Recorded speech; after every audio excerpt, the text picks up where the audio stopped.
सासंगत जी प्यार से कहना धन निरंकार जी। सासंगत जी दासी आप सभी के बीच एक विचार लेकर आई है। सासंगत आशा है प्रवान करेंगे।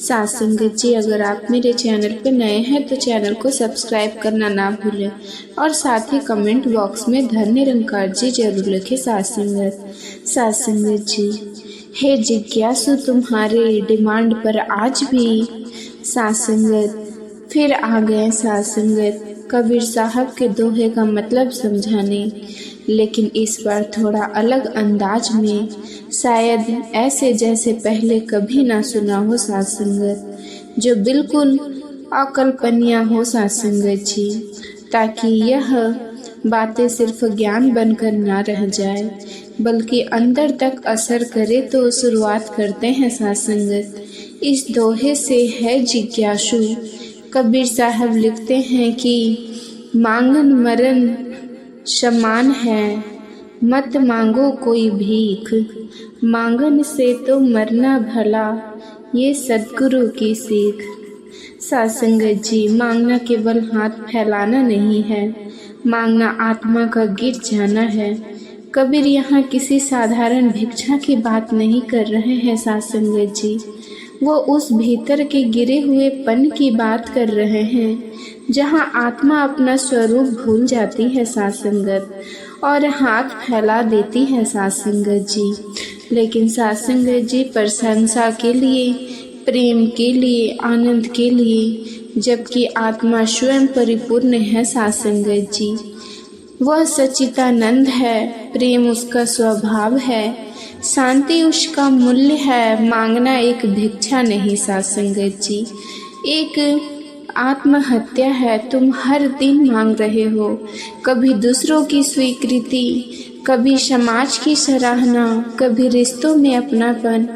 तुम सोचते हो सासंगत मैं जी रहा हूँ, पर कबीर कहते हैं तुम मर रहे हो। हर बार जब तुम बाहर से कुछ पाने की आशा करते हो तो तुम भीतर खुद को गवा रहे होते हो सासंगत जी। जो मांग रहा है वो जान नहीं रहा है सासंगत कि जिसके सामने खड़ा है वह भी उतना ही खोया हुआ है। सासंगत जी तुम अंधे से रोशनी मांग रहे हो और वो अंधा किसी और से, अंधे से यही सिलसिला सदियों से चला आ रहा है और कबीर काट देते हैं सासंगत जी। इस भ्रम को मांगने से मर जाना अच्छा है सासंगत, क्योंकि मरकर तुम उस झूठ से मुक्त हो जाते हो सासंगत जी, जिसे तुम सम्मान, संतोष, प्रेम का नाम दे रहे हो।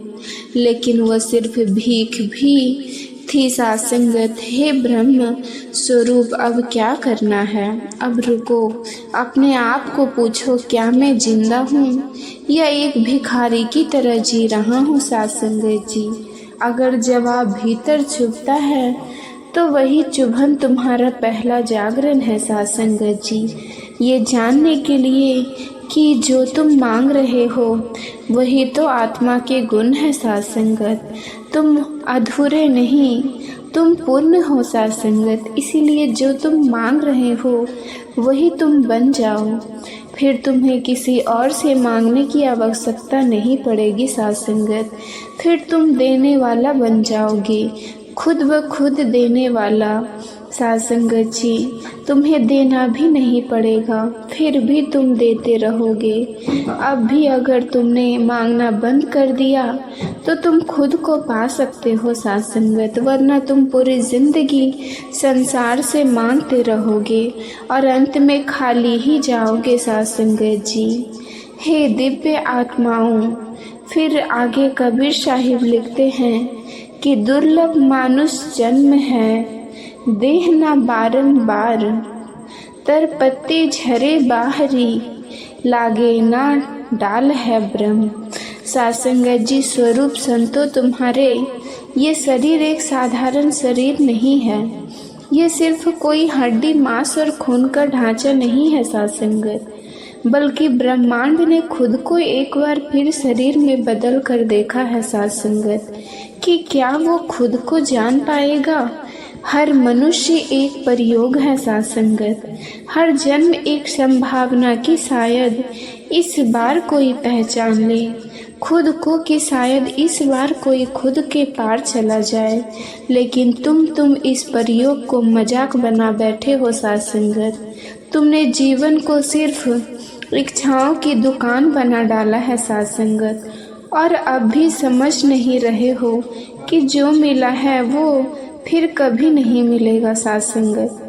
कबीर कह रहे हैं ये देह, यह अवसर, ये चेतना एक बार मिली है और अब नहीं दोहराई जाएगी साथ संगत। तुम सोचते हो मैं फिर जन्म लूँगा, लेकिन सुनो, हर पत्ता जो गिरता है वो फिर कभी उस डाल पर नहीं लौटता साथ संगत जी। वो मिट्टी नहीं बनता, और मिट्टी से क्या फिर वही पत्ता बनता है साथ संगत जी। साथ संगत जी नहीं बनता, वो मिट्टी अब किसी और रूप में उठेगी, पर जो हो वो फिर साथ संगत कभी नहीं होगा। तो साथ संगत जी, तो हे पार्थ, अब क्या करना है? अब तुम ही दो रास्ते खड़े हो साथ संगत, या तो इस क्षण को पहचानो और उस दिशा में बढ़ो जहाँ अपने को खोकर खुद को पाया जा सके, या अपने ही बनाई शेर ख्वाहिश से और भरम में धीरे धीरे उस पत्ते की तरह गिर जाओ साथ संगत, जिसका लौटना मुमकिन ही नहीं। तुम्हें डर नहीं लगता है कि शायद ये आखिरी अवसर हो? अगर तुम सोते रह गए साथ संगत, अब फैसला तुम्हारा है, जाग जाओ या मिट जाओ। अब इस दोहे में कबीर साहिब जो लिखते हैं साथ संगत, अगर इसे समझे बिना चले गए तो तुम जीवन के सार को समझने से चूक जाओगे। आगे लिखते हैं साथ संगत जी, आए हैं सो जाएंगे राजा रंक फकीर, एक सिंहासन चढ़ी चले, एक बंधे तात जंजीर तुम आए हो साथ संगत। और अब जाओगे चाहे तुम राजा हो या फिर रंक फकीर या फिर बादशाह साथ संगत, यहाँ कोई नहीं रुका और कोई नहीं रुकेगा, पर फर्क है बहुत गहरा साथ संगत। फर्क एक वही है साथ संगत, जाएगा जो जागा है, बाकी सब ले जाएंगे घसीटते हुए, बंधे हुए बेसुध एक जाएगा साथ संगत। सिंहासन पर बैठकर गर्व नहीं गौरव के साथ, क्योंकि उसने जीवन को जान लिया, पहचान लिया। वो जानता है साथ संगत, मृत्यु अंत नहीं है, वो सिर्फ एक द्वार है। बाकी सब जिन्होंने जीवन को बस भोगा, जिन्होंने सिर्फ पैसा, नाम, शरीर, सत्ता को ही सब कुछ समझा, वो जंजीरों में बंद कर ले जाएंगे साथ संगत। जैसे कोई अपराधी जिसे मौत की सज़ा सुनाई गई हो और वो जंजीरें दिखाई नहीं देती साथ संगत, वो लोभ की है, मोह की है, घमंड की है साथ संगत। तुम सोचते हो तुम आज़ाद हो, नहीं, तुम गुलाम हो साथ संगत, अपनी इच्छाओं के तो हो। हे जिज्ञासु, अब क्या करना है? अब निर्णय का क्षण है। क्या तुम जागकर अपने मृत्यु को सिंहासन बनाओगे या नींद में ही जंजीरों के साथ घसीटते जाओगे साथ संगत? मृत्यु तो निश्चित है, लेकिन कैसे मरोगे यह भी तय होगा साथ संगत। इसी क्षण, अभी वक्त, जाग जाओ पार्थ। इस दोहे में कबीर साहब तुम्हारे अंधेपन के भरम तोड़ते हुए लिखते हैं साथ संगत जी, कबीरा ते नर अंधे, गुरु को कहते ढोर, अरे रूठे गुरु ढोर हैं। साथ संगत जी, गुरु रूठे नहीं, ढोर तुम्हारी आँखें खुली है पर तुम देख नहीं सकते, तुम सुनते हो पर समझ नहीं सकते, तुम पढ़ते हो पर उसका अर्थ नहीं जानते साथ संगत। इसीलिए कबीर कहते हैं तुम अंधे हो, तुम भगवान की तलाश में भागते हो। मंदिर, मस्जिद, तीर्थ, गंगा स्नान, व्रत, उपवास, पर क्या कभी खुद से पूछा है कि भगवान का असली ठिकाना कहाँ है साथ संगत? गुरु के पास क्यों? क्योंकि अगर भगवान तुमसे रूठ भी जाए तो गुरु तुम्हें संभाल सकता है, गुरु तुम्हें राह दिखा सकता है, गुरु तुम्हें फिर से जोड़ सकता है।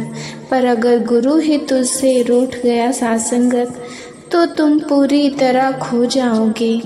अब सोचो, तुम्हारे जीवन में कितनी बार ऐसा हुआ कि तुम्हें सही राह दिखाई गई पर नज़रअंदाज कर दिया साथ संगत। कितनी बार किसी अनुभवी इंसान ने तुम्हें चेताया पर तुमने अपने अहंकार में अनसुना कर दिया साथ संगत। कितनी बार गुरु मिला पर तुमने उसकी जगह भगवान को ज़्यादा महत्व दिया और फिर गिर गए साथ संगत, फिर भटके, फिर पछताए। अगर तुम्हें लगता है कि केवल ईश्वर तुम्हें बचा लेगा तो जाओ, बिना नाव के समुद्र पार करने की कोशिश करो, देखो क्या होता है। तुम्हें डूबने से कोई नहीं रोक सकता, पर साथ संगत जी, अगर एक नाविक तुम्हारे साथ हो तो वही समुद्र तुम्हें पार करा देगा। गुरु वही नाविक है, भगवान मिले या ना मिले, पर गुरु अगर है तो मंजिल है साथ संगत। तो दिव्य आत्माओं, अब क्या करना है? अब भी तुम्हारी आंखें बंद रही हो, जीवन की ठोकरें तुम्हें ज़बरदस्ती जगा देगी साथ संगत। अब भी अगर तुम गुरु की कीमत नहीं समझे तो अंधेरे में भटकते रहोगे साथ संगत। अब फैसला तुम्हारा है, गुरु को अपनाकर उजाले में चलोगे या अंधे बनकर रहोगे, ठोकरें खाते रहोगे साथ संगत। अब आगे इस दोहे में कबीर साहब तुम्हारे सारे दुखों का कारण बताते हुए लिख रहे हैं साथ संगत जी। जहाँ आपा तहाँ आपदा, जहाँ संशय तहाँ रोग, कहे कबीर ये क्यों मिटे चारों धीरज रोग। सुनो ध्यान से, तुम्हारी हर मुसीबत, हर बेचैनी, हर पीड़ा का जनक कोई और नहीं, तुम खुद हो। तुम्हारा मैं, तुम्हारा घमंड, तुम्हारा अहम, यही सबसे बड़ा रोग है साथ संगत। जिस दिन से तुमने यह मान लिया कि मैं खुद हूँ, उसी दिन से परमात्मा का द्वार तुम्हारे लिए बंद हो गया साथ संगत। क्योंकि जहाँ मैं हूँ वहाँ वह नहीं हो सकता। तुम्हें लगता है रोग तुम्हें तकलीफ दे रहे हैं, नहीं साथ संगत, तुम्हारा अपना मैं ही जो हर बात को चोट बना देता है।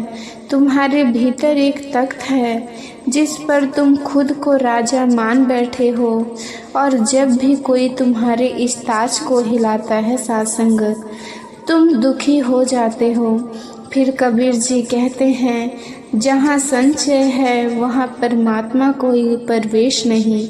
जिसे परमात्मा का संचय है साथ संगत, वे कभी सच्चा प्रेम नहीं कर सकता, सच्चा समर्पण नहीं कर सकता, सच्चा अनुभव नहीं कर सकता।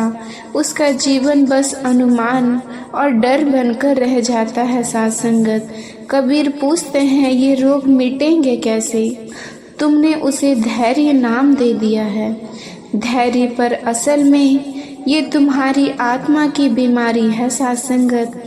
तुम्हें डर है खुद को खोने का, इसीलिए तुम हर रोज थोड़ा थोड़ा और खो रहे हो, मरते जा रहे हो।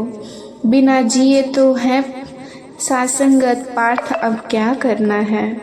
अब भी अगर तुम अपने मैं को संभाल कर बैठे हो तो जान लो, ये मैं ही तुम्हें धीरे धीरे खा जाएगा।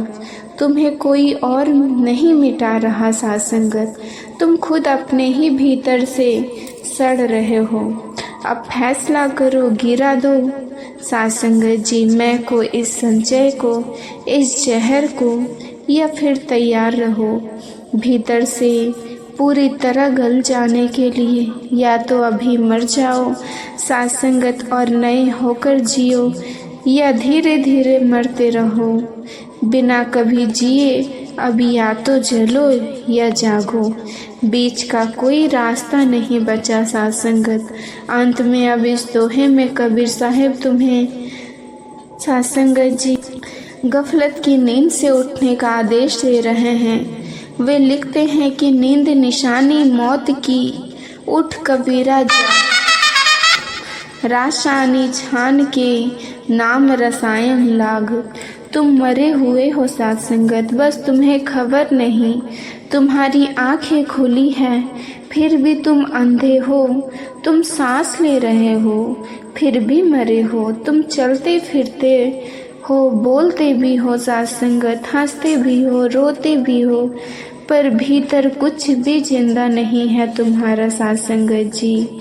जीवन एक झूठ है, एक भ्रम है, एक गहरी नींद है साथ संगत। हर दिन वही दोहराओ, सुबह उठो, भागो, कमाओ, झगड़ो, चिंता करो, सो जाओ साथ संगत। फिर अगले दिन वही नाटक तुम्हें लगता है। तुम जिंदा हो नहीं, तुम बस घिसट रहे हो साथ संगत, धीरे धीरे मर रहे हो।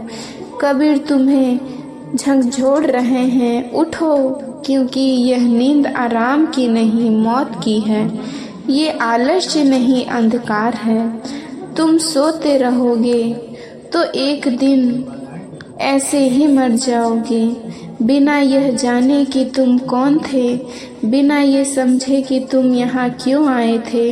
अब सोचो कितनी बार तुम्हें सच दिखा पर तुमने अनदेखा किया साथ संगत। कितनी बार तुम्हारे भीतर की आवाज़ चीखी पर तुमने उसे दबा दिया साथ संगत। कितनी बार तुम्हें लगा कि ये जीवन, ये दौड़ भाग, ये पागलपन, बेईमानी है, पर फिर भी तुम उसमें उलझे रहे साथ संगत। पर अब भी तुम सो रहे हो, अभी तुम्हें कोई जल्दी नहीं है। अब भी तुम सोचते हो अभी बहुत समय है, पर एक दिन अचानक सब खत्म हो जाएगा साथ संगत और तुम पछताओगे। पर अब तक बहुत देर हो चुकी होगी। हे परमात्मा स्वरूप मनुष्यों, अब क्या करना है? अब भी सोते रहना चाहते हो तो कोई तुम्हें रोकने नहीं आएगा साथ संगत। तुम वैसे ही घिसटते रहोगे और अंत में गुमनामी में खो जाओगे। लेकिन अगर जागने की हिम्मत है तो पहला कदम उठाओ, इस भ्रम को तोड़ो, इस नकली नसों से बाहर निकलो। जो भी कर रहे हो रुक जाओ साथ संगत और पूछो, मैं कौन हूँ, मैं क्या कर रहा हूँ, मैं क्यों कर रहा हूँ। अगर ये सवाल भीतर गूंज गया हो साथ संगत तो समझ लो नींद अब टूटने वाली है, वरना लाखों जन्म के बाद मिले इस जन्म को भी आप सोते हुए गवा दोगे साथ संगत। साथ संगत जी प्यार से कहना, धन्य निरंकार जी।